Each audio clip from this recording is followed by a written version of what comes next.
Man, it's a lot of stuff that Mace and Usher know that they ain't telling about Diddy.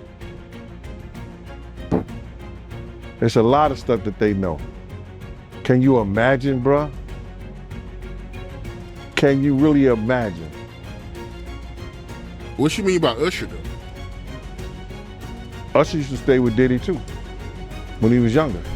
My brother right here from day one, we used to wake up and, damn, pause, but like just back in the days when he was like 10 and I was a little bit older, his older brother, we used to fight over the Frosted Flakes, you know what I'm saying, before pause was invented. So Don Richards just leaked receipts that put Usher right at the scene of Diddy's Freakoffs, and it turns out that Usher was not the we thought he was. According to Don, not only was Usher allegedly getting freaky deeky, but he was also allegedly the one holding the camera. Now y'all know how multiple people have come out to claim that Diddy allegedly had the Freakoffs recorded, right? Well yeah, it turns out that Usher was allegedly the cameraman the entire time. Now for years folks assumed Usher was just another name on Diddy's long list of people he allegedly took advantage of. But if what's coming out now is true, we might have had it all backwards. Lately there's been talk that the feds are digging into whether Usher actually played a bigger role in Diddy's shady dealings more than anyone thought.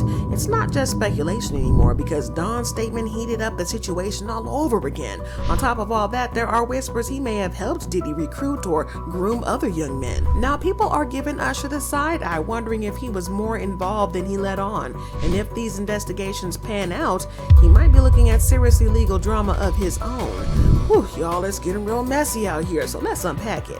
Okay, so Diddy's trial is in full swing, and things have not been going his way. On Cassie's testimony that got the ball rolling to Don Richards exposing Usher, it's a whole mess. But speaking of Usher, the fans are seriously stunned by the idea that he might be on the feds' radar now. For the longest time, he was seen as one of the people caught in Diddy's web, but not someone who might have actually played a role in the madness. He was only 13 when he moved in with Diddy, and with all the talk over the years about Diddy's weird inappropriate behavior around young boys, most folks just assumed Usher was one of the ones who gotten taken advantage of. But now this new angle has people completely thrown.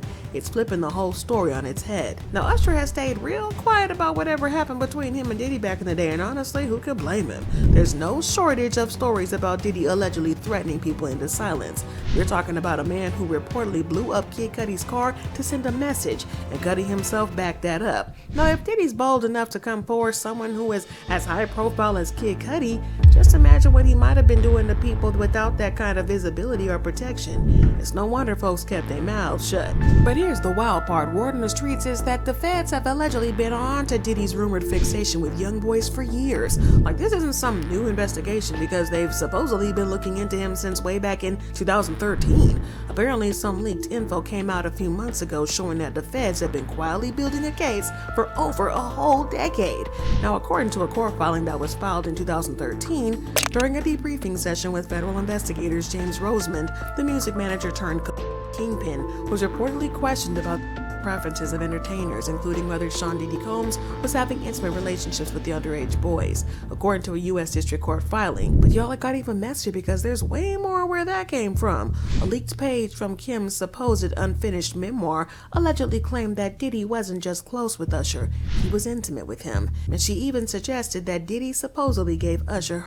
But that's not even the craziest part. An email allegedly from a publisher who was working on Kim's book leaked online, and the tea is that email was scorching.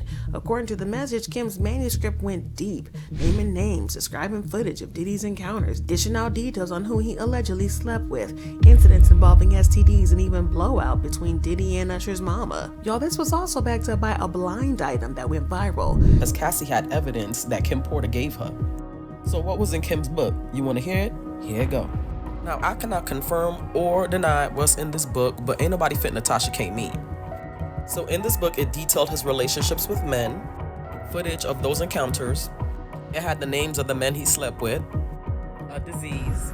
Allegedly, Diddy giving Usher a disease. Given everything that's come out, it's no wonder people originally saw Usher as a victim. The whole situation seemed tragic and folks genuinely felt for him.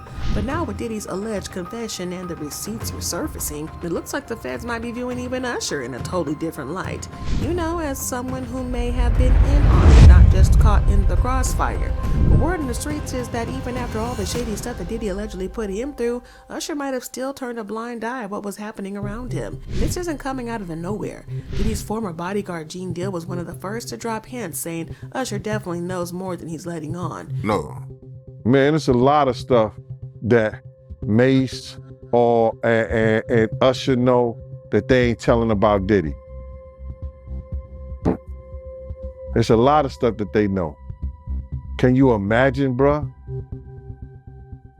Can you really imagine? What you mean by Usher, though? Usher used to stay with Diddy, too, when he was younger. If you thought that Usher's mess was wild already, buckle up, because word in the streets is that Usher allegedly played a whole role in helping Diddy get to Justin Bieber. In a recent interview, Jaguar Wright came through with some heavy tea, claiming Usher allegedly handed Justin over to Diddy and was right there while the shady stuff was going down. Diddy had been trying to get to Bieber for a minute, and his management was backing him off. But it wasn't until Usher took over management and had guardianship and gave temporary guardianship to the diddler for 48 hours. Think about that. He had already been to the hospital. That situation that Gene was talking about. And you still took Bieber there, but you got custody of him first. Diddy had already tried. They wouldn't let him. Actually, someone made reference to the fact that Diddy trying to get at Bieber the way he was trying to get at Bieber was looking a little predatory. And then Usher came in and discovered it and managed him and got custody of him and promised to look after him. And then he sent him to the diddler. But when Dawn Richard took the stand at the trial, she took things from bad to worse. According to her, Diddy allegedly forced the girls of Diddy Kane into Freakoffs, which played a major role in why the group broke up. According to her, Usher was allegedly at these Freakoffs, and not just that, but he was allegedly the one behind the camera, recording all that freaky stuff that went down at the event. In case you missed it, Dawn Richard sued Diddy last year and exposed him for some pretty horrible stuff. In the lawsuit, she claimed that Diddy often spoke to her and the other members of her group, Diddy Kane, in a demeaning manner. She wrote, "During auditions, Mr. Combs spoke to the female contestants in a hostile, condescending manner, making it disparaging and gender-based remarks such as calling them fat, ugly bees and 304s. Miss Richard felt threatened and intimidated by Mr. Combs' blatant disdain for the young women, like herself, who were excited for the opportunity to be on his show."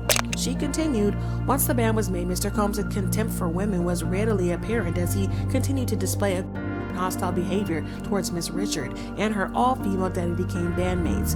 Mr. Combs regularly referred to the 5 women as bees and hoes and denigrated their physical appearances. By way of example, Mr. Combs stated that Miss Richard was too skinny and needed to do something about this, her face.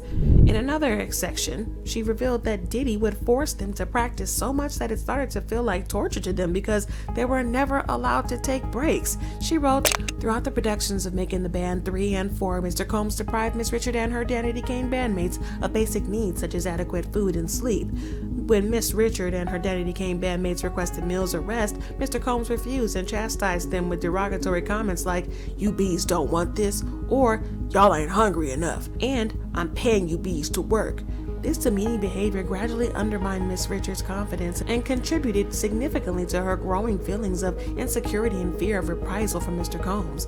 In another section, she continued, "Upon information and belief, Mr. Combs would regularly be awake for prolonged periods of time because he was high on drugs.